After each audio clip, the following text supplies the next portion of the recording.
Today, the City UK published a report entitled The City Speaks, which was undertaken for us by Ipsos Mori.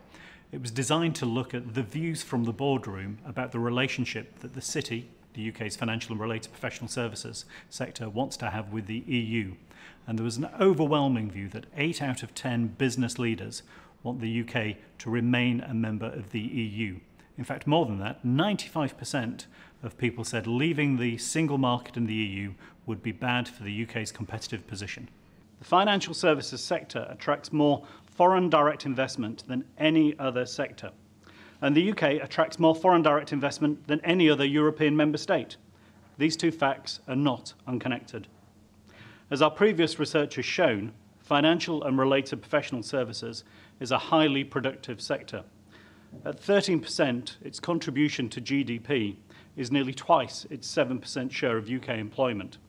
And the gross UK added value per employee of £95,000 is double that of the national average for other sectors of getting on for £43,000, all of which enables the Treasury, and therefore the UK as a whole, to benefit by some £63 billion in tax take from our sector in just the last year. So why do firms invest in the UK? Well, a detailed analysis of 147 location investment decisions revealed that easy access to the single market was the most commonly cited single reason for investment in the UK. And ensuring our continued attractiveness to international investors is essential. That's not just because of the direct contribution of financial and related professional services, but because of the impact of our member firms have in providing lending and capital to the economy. The importance of our sector can also be seen in helping the UK pay its way in the world. Let's remember that the EU remains our largest market. UK exports of financial services to the EU totaled over £20 billion in 2012. London isn't just the UK's financial centre, it's actually the EU's financial centre too. The thing that surprised me when we got the results to this survey were how very, very strongly the city, the financial community in its widest sense in this country, the members of the City UK, major accounting firms, major law firms and the like, came out with a great support for Britain's remaining in the European Union. Clear preference, 84% over 8 in 10 said they would prefer the UK to remain in the EU. All members, 100%.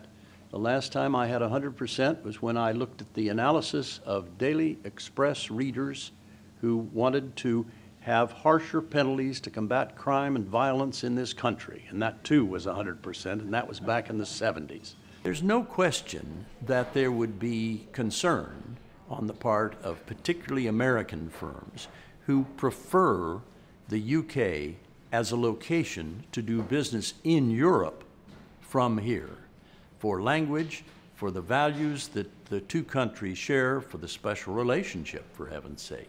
Well, the thing is, for the UK, obviously, the single market is really the prize. It's by far the world's biggest single market, 500 million people worth £10 trillion. And what's really important in terms of some of the findings of the research that we've done is that it's actually access to that single market is one of the major decisions for firms locating in the UK. So firms are very much coming to the UK, bringing their wealth, bringing their expertise, bringing employment in order to gain access to the single market. The UK benefits not only from its position as a leading international centre for trading and professional services, but also as an attractive destination for overseas companies from elsewhere in the EU. The UK attracts more foreign direct investment than any other EU member state. The fact that global financial services choose to do business in the UK increases competition and increases choice for UK households. Well, clearly the temptation, I think, is to sort of try and do a complete cost-benefit analysis of Britain's EU membership. But that's simply not practical, because we don't have a very good counterfactual, obviously, but also because just to sort of calculate the impact of the EU from a bottom-up approach would be too costly and too time-consuming. So what we're really doing, looking from an economic point of view, is to see whether or not it's a question that might, for example, be amenable from a modelling point of view. And so the next milestone we're undertaking is really to conduct a survey to appraise about what's out there, trying to search some figures, for example, some numbers to some of the research that we've done, and hopefully from that gain some direction for what to do next.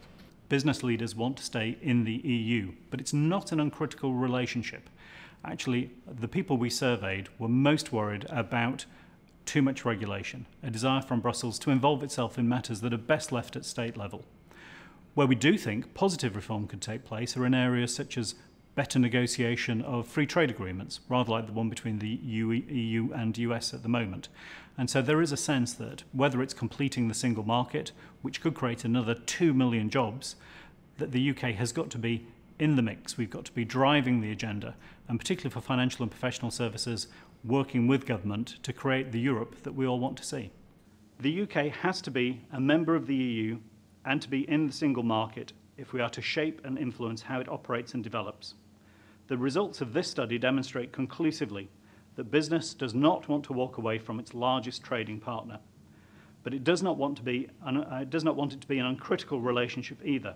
While we can hope our colleagues in the media, many of whom are here today, will help present this information, business too must recognise its leadership position in helping its employees and the wider community to understand why the EU matters and better understand the consequences if the UK were to walk away from this vital trading relationship.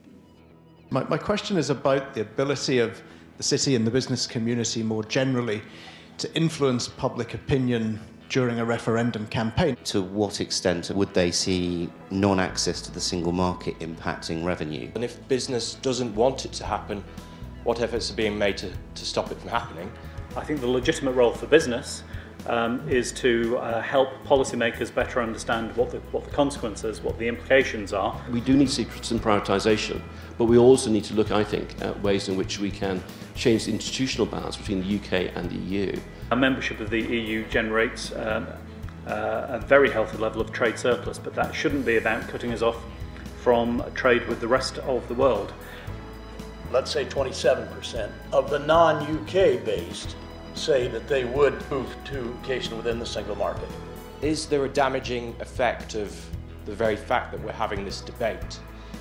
Has it created uncertainty already?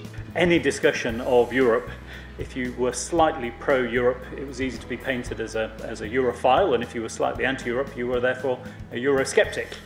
The next leg of our research programme considers the public opinion towards the EU, and we are running a tracking study of public opinion towards the EU to see attitudes to the EU and the type of reform that the public wants. The next strand of work will be looking at the legal review with Malcolm Sweeting and colleagues here, and we're particularly excited about that. We feel that will be a huge contribution to the debate. Thirdly, we are beavering away on a balance of competence review following the Treasury's call for evidence. We will then be drawing all of that together to set out very clearly what reform of the EU looks like from the city's perspective, because some of the areas that we've touched on today highlight very well that it's easy to start the discussion on reform. It's that much harder to present concrete policy proposals, but that's very much the area that we will be moving into over the course of next year.